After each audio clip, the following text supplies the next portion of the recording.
பாகிஸ்தானும் பங்களாதேஷும் இந்தியா எல்லாமே ஒருங்கிணைந்து இருந்தது அப்படின்னு சொல்லி சொன்னால் இன்றைக்கி நம்ம சீனாவை வந்து என்னன்னு கேட்கலாம்.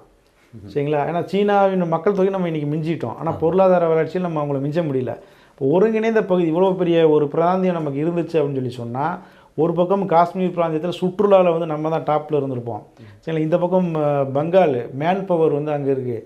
அதே போல் ஜவுளி இந்தியா பாகிஸ்தான் பிரிவினை எப்போ பார்த்தீங்கன்னா ஜவுளி வியாபாரம் பூரா அப்படியே வந்து பங்களாதேஷுக்கு வந்து போச்சு. அதனால் பங்களாதேஷில் இன்றைக்கும் நீங்கள் திருப்பூருக்கு பார்த்தீங்கன்னா திருப்பூருக்கு ஈக்குவலான இன்னொரு பெரிய மார்க்கெட் எதுனா பங்களாதேஷில் தான் இருக்குது.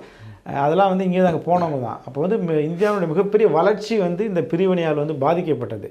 அப்போ வந்து என்னென்னா முஸ்லீம்கள் வந்து இந்து நாடு முஸ்லீம் நாடுன்னு பிரியலை. காந்தி வந்து ஒரு வேளை வந்து இது இந்து நாடுப்பா, இனிமேல் இந்து சட்டங்கள் தான் இங்கே நாங்கள் போட போகிறோம். காந்தி, அம்பேத்கர், மௌலானா அபுல் கலாம் ஆசாத், நேரு இப்போ இவங்கெல்லாம் சேர்ந்து இது இந்து நாடாக பிரிக்க போகிறோம். இதை இனிமேல் இந்து சட்டங்கள் தான் இங்கே நேபாளம் மாதிரி ஆக்க போகிறோம், முஸ்லீம் நாடு அங்கே நீங்கள் போங்க அப்படின்னு சொல்லியிருந்தா இந்த வாதம் கரெக்டு.